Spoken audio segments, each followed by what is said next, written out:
নমস্কার বন্ধুরা, আমি তুহিন আর আমার কিচেনে আপনাদের সবাইকে স্বাগত। আজকে আপনাদের বানিয়ে দেখাবো শীতের স্পেশাল পালং শাকের চচ্চড়ি বা পালং শাকের ঘন্ট, যেটাই বলুন।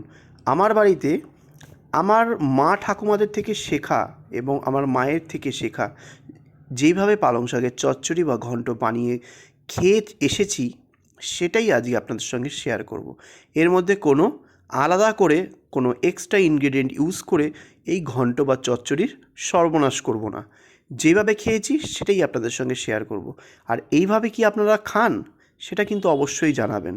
আর পালং শাকের চচ্চড়ি বা ঘন্ট আর কীভাবে করলে সত্যি ভালো হয় সেটাও কিন্তু আমার সঙ্গে শেয়ার করবেন। চেষ্টা করব আপনাদের মধ্যে থেকে একজনের রেসিপি আমি অবশ্যই এই শীতের মধ্যে বানিয়ে দেখানোর, এবং আপনার নামটা অবশ্যই মেনশন করব।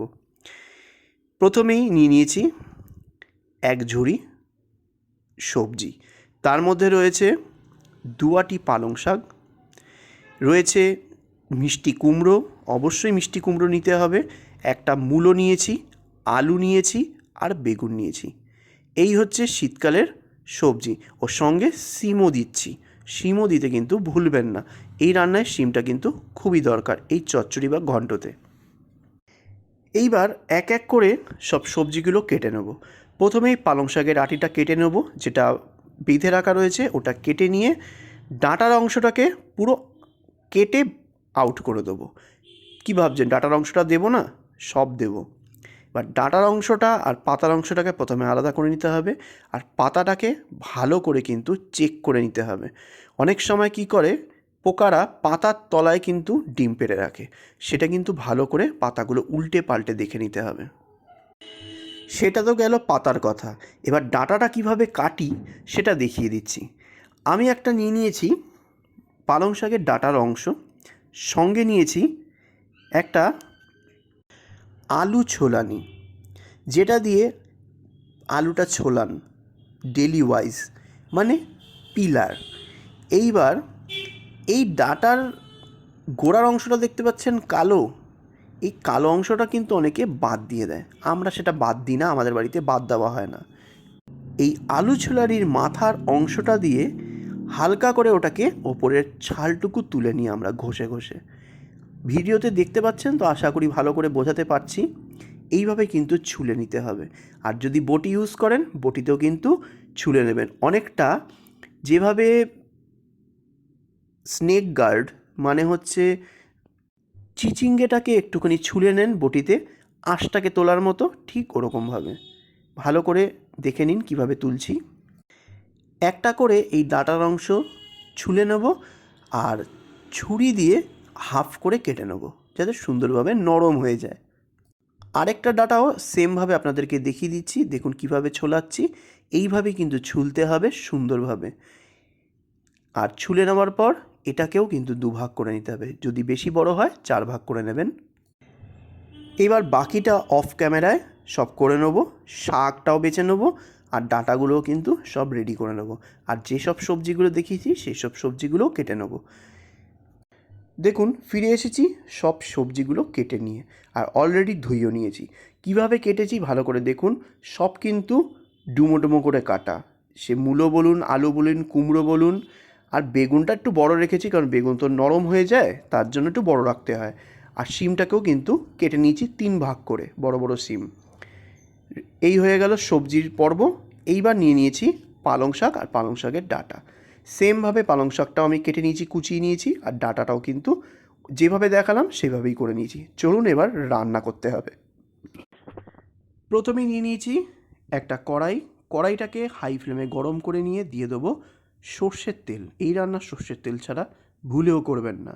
তারপরে এর মধ্যে দিয়ে দেবো 2টো হালকা ফাটিয়ে নেওয়া শুকনো লঙ্কা, আর দিয়ে দেবো হাফ চামচ পাঁচফোড়ন। আমাদের বাড়িতে মাঝে মধ্যে পাঁচফোড়ন দেওয়া হয়, মাঝে মধ্যে কালো জিরে ফোড়ন দেওয়া হয়, তবে পাঁচফোড়নের চলটাই বেশি এরকম চচ্চড়িতে। নিরামিষ চচ্চড়িতে পাঁচফোড়নের গন্ধ দুর্দান্ত লাগে।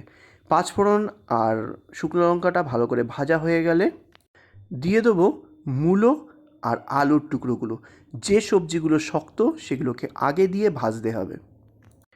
ঠিক 1 মিনিট মতো মূলো আলুটাকে ভেজে নেওয়ার পর দিয়ে দেবো ডুমো ডুমো করে কেটে রাখা কুমড়োর টুকরো, আর দিয়ে দেবো শিমের টুকরো। এই চারটেকে আরও কিছুক্ষণ ভালো করে ভেজে নেওয়ার পর দিয়ে দেবো পালং ডাঁটাগুলো। পালং শাক নয়, এই পালং ডাঁটা কিন্তু শক্ত, তাই আগে ভাগেই দিলাম। এইবার সব কিছুকে একসাথে ভাজতে হবে। ফ্লেমটা হাইতে দিয়েই ভালো করে ভাজবেন।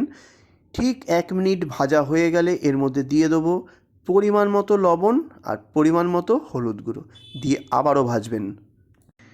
আরও 1 মিনিট হাই ফ্লেমে ভেজে নেওয়ার পর এইবার দিয়ে দিতে হবে বেগুনের টুকরোগুলো। বেগুনের টুকরো দিয়েও ভালো করে একটুখানি ভাজতে হবে।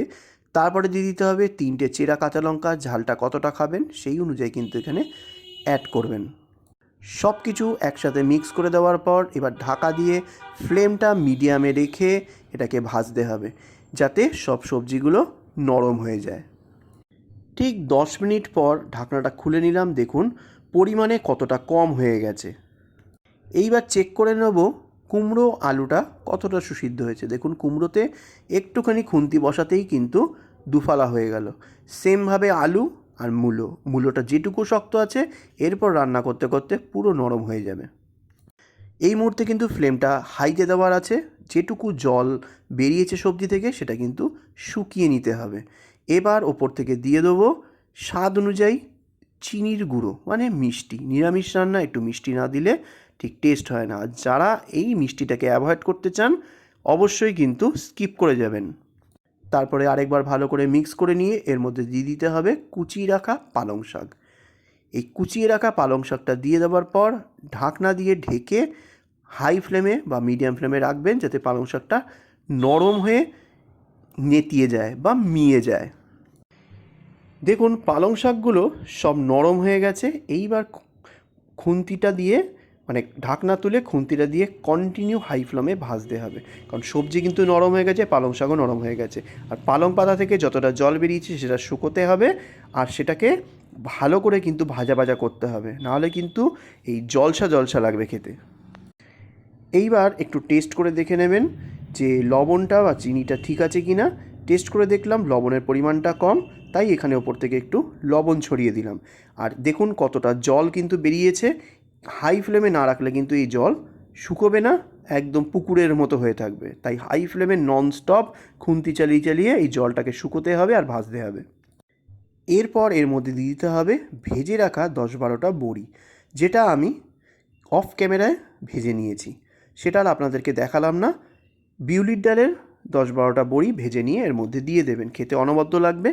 এই মুহূর্তে যদি দিতে না চান শেষ মুহূর্তে গুঁড়ো করে ওপর থেকে ছড়িয়ে দিলেও কিন্তু চলবে। ননস্টপ হাই ফ্লেমে ভাজতে ভাজতে দেখুন জল প্রায় শুকিয়ে গেছে,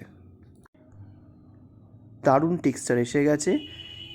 রেডি হয়ে গেল দুর্দান্ত স্বাদের শীতের সবজি দিয়ে পালং শাকের ঘন্ট বা চচ্চড়ি। রেসিপিটা ভালো লাগলে অবশ্যই কিন্তু কমেন্ট করে জানাবেন, অনেক অনেক শেয়ার করে দেবেন। আর নতুন সাবস্ক্রাইবার হলে অবশ্যই সাবস্ক্রাইব করে দিয়ে পাশে থাকবেন, আর বেল আইকন ক্লিক করে অল বাটনটা ক্লিক করতে ভুলবেন না যেন। তবেই কিন্তু নেক্সট রেসিপি দেওয়ার সঙ্গে সঙ্গে সর্বপ্রথম আপনাদের কাছে পৌঁছে যাবে আমার রেসিপির নোটিফিকেশান। আজ আসলাম, নেক্সট দিন আবার একটা ভালো ভিডিও নিয়ে আপনাদের সামনে তুলে ধরবো। নমস্কার।